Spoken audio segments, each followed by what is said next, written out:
საქართველოს სომხეთის ერთობლივი სავაჭრო ეკონომიკური თანამშრომლობის კომისიის ხდომა გაიმართა შეხვედრას ეკონომიკის მინისტრები და ეს სხდომაზე საქართველოსთვის ევროკავშირში სავაჭრო ბრუნვის ხელშეწყობის მაღალი ძაბვის გადამცემი ხაზების მშენებლობის და ტურიზმის სფეროში თანამშრომლობის საკითხები განიხილეს.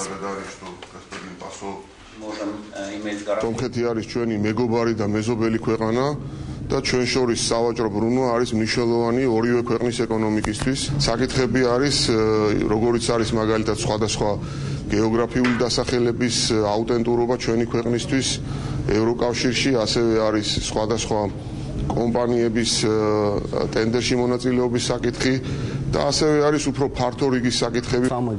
კომისიის დღევანდელი შეხვედრის მთავარი მიზანი არის რამდენიმე სერიოზული წინადადების განხილვა, რომელიც ეხება ინფრასტრუქტურისა და ტექნიკური შესაძლებლობების გაუმჯობესებას იმისათვის, რომ საქართველოსა და სომხეთს შორის ბრუნვა გაიზარდოს. ჩვენ ვფიქრობთ, რომ ძალიან კარგი პერსპექტივა გვაქვს, თუმცა ახლაც საკმაოდ დინამიკურად ვითარდება სავაჭრო ურთიერთობები ორ ქვეყანას შორის.